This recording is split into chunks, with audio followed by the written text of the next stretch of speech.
Hinabol at tinahulan ng mga aso ang magkaangkas na yan sa Ramon Isabela. Bumalik ang mga nakamotorsiklo at malapit ang binaril ang isang aso na ikinamatay nito. Agad na tumakas ang mga salarin. Kinondena ng Animal Kingdom Foundation ang insidente. Inaalam pa ang pagkakakilanlan ng mga suspect.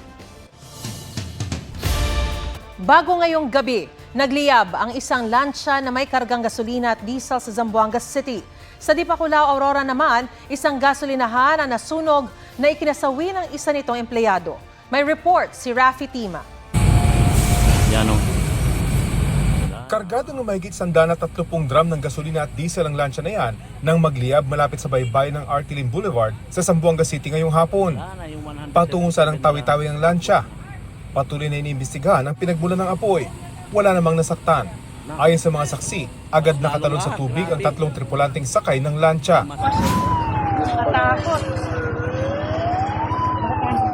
Isang gasolinahan naman ang nasunog sa Dipaculao, Aurora. Isang empleyado ng gasolinahan ang nasawi. Nagpapagaling naman sa ospital ang isa pang nasugatan. Iniimbestigahan pa ang insidente. Wala pang pahayag ang pamunuan ng gasolinahan. Nasunog naman ang puneraryang yan sa Santo Domingo, Ilocos Sur. Isang PWD ang nasawi matapos matrap. Wala umano ang ina ng biktima at caretaker ng punerarya nang mangyari ang sunog. Hindi pa tukoy ang pinagmulan ng apoy at ang halaga ng pinsala. Sinusubukan pang hinga ng pahayag ang may-ari ng punerarya. Grabe yung kapal, guys. Halos baluti naman ng makapal at maitim na usok ang isang gusali sa Dasmariñas, Cavite. Ayon sa Dasmariñas BFP, nagsimula ang apoy sa isang pabrika ng mga tela. Walang naiulat na nasugatan o nasawi. Patuloy na iniimbestigahan ang insidente. Rafi Tima, GMA News. Posible ang bawas presyo sa diesel at kerosene sa susunod na linggo. Ayon sa Department of Energy, batay sa kalakalan ng krudo sa world market hanggang 9 pesos ang posibleng rollback sa kada litro ng diesel, 12 pesos naman sa kerosene. Pero ang gasolina inaasahan magmamahal ng halos 2 piso kada litro. Paliwanag ng DOE dahil po yan sa tumataas na demand sa gasolina sa papalapit na summer sa ibang bansa. Nakatira raw si dating Congressman Zaldico sa isang bahay sa Paris, France, ayon kay Interior Secretary John Vic Remulla. Sabi ni Remulla, nasa bahay na nagkakahalaga ng 14 billion pesos si Co malapit sa mga luxury shops sa Champs-Élysées. Kumpiyansa ang kalihim na mahuhuli na si Co bago pa man siya makakuha ng asylum. Patuloy niya inaabangan ang red notice na Setyembre pa hiniling ng gobyerno mula sa Interpol. Wala pang tugon ang Interpol hanggang ngayon. Pag-amin ni Remulla, siya ang nagbigay ng impormasyon sa Pangulo na nahuli si Co sa Czech Republic. Na-detain daw siya sa loob ng 36 na oras. Pero huli na raw nang dumating doon ang mga kinatawan ng Pilipinas. Bukod kay Co, tinutugis din ng gobyerno si Atong Ang, nasangkot naman sa kaso ng mga nawawalang sabongero. Sabi ni Remulla, muntik nang mahuli si Ang sa Cavite noong nakaraang buwan. Maghihigpit ang lokal na pamahalaan ng Maynila sa mga tindahan ng samalamig para tiyaking ligtas itong inumin. Lumabas kasi sa isang pag-aaral ng UP Manila na positibo sa drug-resistant bacteria ang mga samples na nakuha nila mula sa 12 tindahan sa Tondo. May report si Darlene Kai. Malamig, matamis at makulay ang mga itinitindang samalamig at shake sa kalsadang ito sa Iloilo City. Certified pamatid uhaw, lalo ngayong matindi ang init. Pero ang City Health Office may paalala para iwas sa pagkakasakit. Isa na way nato nga ma-check is the vendors itself, ang iya nga mga palibot. We have to check kung ang ice niya ginagamit are clean. Kaya ang tinderang si Mildred, mineral water ang ginagamit para sa yelo kahit dagdag gastos. Kumpleto rin daw siya sa mga papeles at permit. Logi sir siyempre, makabataan na mag-inom, dahil ako mag-ano sila bala, magsakit sila tiyan. Sa ilang lugar sa Tondo, Maynila, nagpositibo sa drug-resistant bacteria ang samples mula sa 12 palamig stalls. Batay yan sa mga tindahang sinuri ng University of the Philippines, Manila. This is an antibiotic resistance microorganism na kahit anong antibiotic ang ating inumin ay hindi siya masusugpo o matitreat. Ito po ay lalo na kung mahina ang resistensya mo you are high risk on having the disease. Okay? And then, usually nga, ito ay nakikita sa hospital and seldom mo nakikita sa community.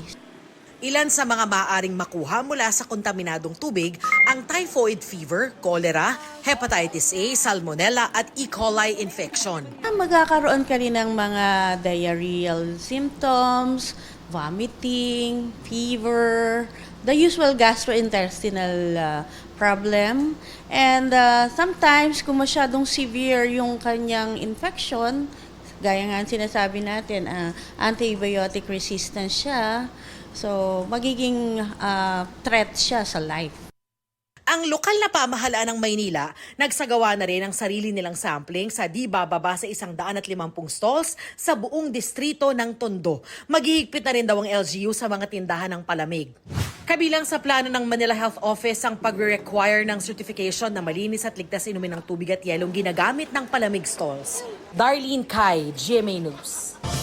Hindi nalasing pero sumama ang pakiramdam ng mga uminom ng tuba sa Sibalom, Antique. Isinugod sa ospital ang 6 na taga-sitio Costan sa barangay Kabladan matapos sumakit ang tiyan at magsusuka habang nagiinuman. Acute gastritis ang diagnosis ng doktor. Base sa investigasyon, maaaring kontaminado ang tuba na ininom nila. Maaari raw napasukan ng mga peste ang sisidlan ng tuba noong umulan. Nakalabas na sila ng ospital. Isinusulong ng Commission on Higher Education ang pagbabago ng curriculum ng General Education sa kolehiyo, bagay na tinututulan ng maraming mga guro sa mga universidad. Kung bakit, alamin sa report ni Von Aquino. Lang po nung high school na pagdating ng mga professor. Kursong may kinalaman sa aghamang kinukuha ni Keira.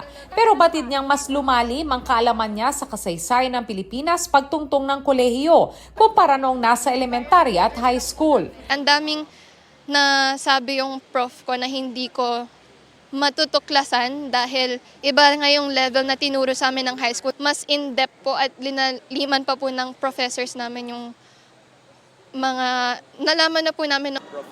Ang engineering student na si Osito, batid din ang kahalagahan ng pagkuha ng mga subject na labas sa kanyang kurso. Because these are also what give us substance beyond our own courses. This is important for the workforce, but it's also important for us, especially as nation builders and as servant leaders, to understand everything around us and for us to be well-rounded. Ito raw ang punto ng General Education o GE curriculum ayon sa Council of Teachers and Staff of Colleges and Universities of the Philippine o COTESCUP. Kailangan yung mga estudyante natin yung critical, ma-develop yung critical thinking, yung empathy, yung civic and democratic consciousness, as well as yung broad-mindedness or intellectual adaptability. Kaya tutulang grupo at iba pang universidad sa panukala ng Commission on Higher Education na baguhin ang GE curriculum sa tertiary education. Sa ilalim kasi nito, mababawasan ang GE units sa 18 to 21 units mula sa kasalukuyang 36 units at mas nakatutok sa outcomes-based education.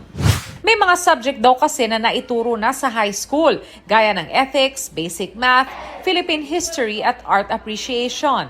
Yung 5 kurso ngayon sa core ng strengthened senior high school ay tinatawag natin na reflective na ng mga hinihingi nating college readiness standards.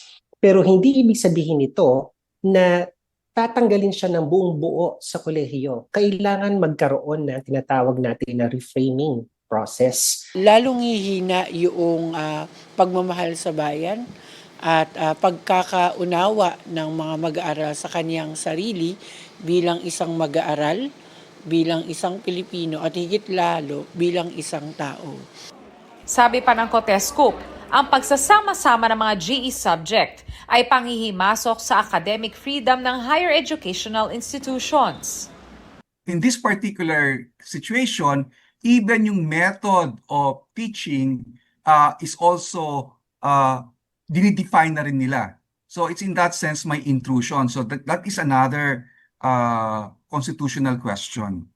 Hiwalay na usapin pa raw ang libo-libong guro o instructor na posibleng mawala ng trabaho. Sa Education Act of 1982, na dapat kasama ang Department of Labor basta maapektuhan ang mga manggagawa sa paaralan.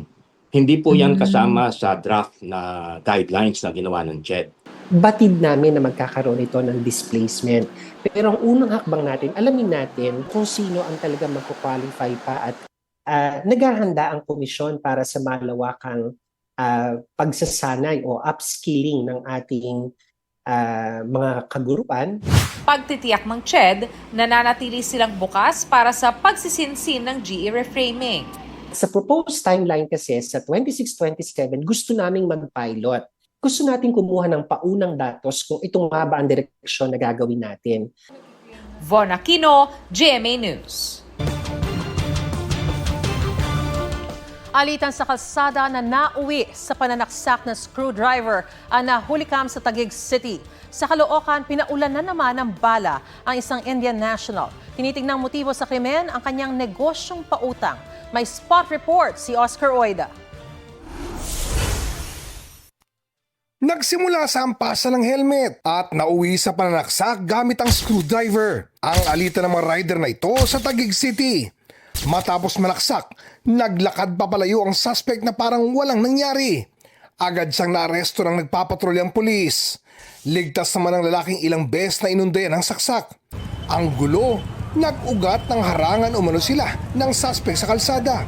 At nang nag-react sila, dirty finger daw sila nito. Ginawa ko, nag-rev ako ng malakas para makuha pansin niya. Yung nag-rev na pag-rev ko, sakto, ayun na, niya ako. Kinumpronta lang namin bakit mo kailangan yung mag-ganun. Nagpaawat kami. Bigla siyang inistan niya yung motor niya, binuksan niya yung compartment, kinuha niya yung screwdriver. Depensa naman ng suspect na nahaharap sa kaso.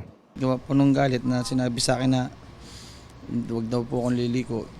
May kakalagyan daw po ako. Pero yun lang po yun eh. Inataw na po ako ng helmet eh. So dinipensahan ko po. Hindi rin daw siya nag-dirty finger. Ang dalawa namang complainant, ikaw ay may karapatang manahimik. inaresto rin dahil napag-alamang may warrant daw pala sa ibang kaso. Yung pong isang biktima natin may dalawang standing warrant, isang theft at saka isang carnapping, habang yung isa namang biktima natin din ay may kasong frustrated homicide.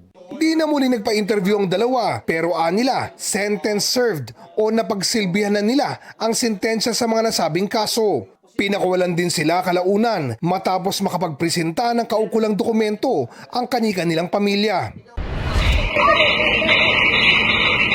Sa Caloocan City, bumulagta ang rider na yan matapos umaliangaw ang sunod-sunod na putok ng baril. Dead on the spot ang Indian national na si Ranjit Singh na pinuntirya ng nakasunod sa kanyang riding in tandem. It has something to do dun sa kanyang business ng pagpapautang or ito'y may anggulo na talagang upang maagaw sa kanya yung mga kliyente niya dito sa North Caloocan. Sa mga koleksyon niya, ma'am, na babanggit niya sa akin yun na matumal nga daw. Tapos minsan tinatakbuhan pa siya ng mga suki niya. Yun, tapos minsan di maiwasan na nakapagbitaw siya ng di magandang salita. Patuloy na tinutugis ang mga salarin. Nakikipag-ugnayan na rin ang Caloocan Police sa Indian Embassy. Oscar Oida, GMA News. Pinag-aaralan na asawa ni Vice President Sara Duterte ang paghahain ng motion for reconsideration matapos ibasura ng Quezon City Regional Trial Court ang kanyang petisyon para pigilan ang paglalabas ng kanyang tax records.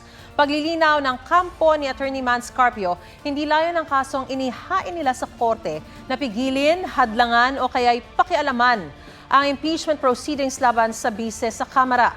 Ang kanila raw hinihiling ay pagbawalan ang Bureau of Internal Revenue na ilabas ang annual tax returns ni Carpio na protektado ng confidentiality provision sa ilalim ng batas. Iginiit din nila na hindi nila pinipigilan ang Kongreso sa mandato nito. Ang pinipigilan daw nila ay ang anila ay hindi otorisadong pagsisiwalat ng confidential tax records ni Carpio. Isinulong sa ASEAN Summit ang pagtatatag ng ASEAN Maritime Center sa Pilipinas. Layo nitong tutukan at pagtulungan ng ASEAN ang ligtas na paglalayag sa South China Sea. Gayon din ang pagtitiyak na napoprotektahan ang soberanya at teritoryo ng bawat bansa sa ilalim ng UNCLOS at international law. Kabilang din sa napagkasunduan ang pagtatatag ng fuel reserve para sa mga miyembro ng ASEAN. Tugon yan sa oil crisis sa gitna ng giyera sa Middle East. Nagkaroon naman ng gala dinner ngayong gabi. Ashley Ortega at Mavi Legaspi break muna sa trabaho para sa kanilang Osaka adventure. Sa finale episode ng Encantadia Chronicles Sangre, si Flamara ang bagong pinuno ng Hathoria. Sa ilalim ng aking pamumuno, ay hindi ka mawawala ng puwang at katungkulan dito sa Hathoria. Na maalam naman si Dea para bumalik sa kanyang lupain. I love you so much. Pero tila hindi pa tapos si Gargan. Hahanapin natin ng iba pang mga itim na bathala upang mapaghandaan ng ating pagbabalik sa Encantadia. Tila hindi pa tapos ang ating laban. Ngunit hindi tayo nakatitiyak kung ito'y magiging madali. Sapagkat batid natin na patuloy ang pagdating sa atin ng mga pagsubok. Ngunit magiging handa tayo sa kung ano man ang laban ng paparating. Imbolinde Encantadia! Matet de Leon nagsalita tungkol sa relasyon nilang magkakapatid sa kuya niyang si Ian de Leon, 1 taon mula nang mamatay ang kanilang inang si Nora Honor. Actually, hindi ko po masabing away, but misunderstanding. Pagkumpirma ng apoy sa dugo star, si Ian ang sole legal heir ng ina na kinikilala raw nila. Sa isang cryptic post ng litrato nilang 4 na hindi kasama si Ian, tinawag ni Matet silang magkakapatid na mga walang mana. Pinalitan niya ang caption kalaunan. Yun naman po yung sinasabi ng mga tao na wala kayong mana, wala kayong karapatan pamanahan. Laging ganun. Maging masaya na kayo na binihisan at pinag-aral kayo, pinakain kayo. Kung may naiwan bang last will and testament ang ina, sinabi ni Matet na wala siyang ideya o balak na alamin ito. Hindi po namin iniisip yung mana na yan and wala kaming hinihingi, wala kaming kiniklaim. But please respect us. Wala pang reaksyon mula sa kampo ni Ian. Athena Imperial, GMA News.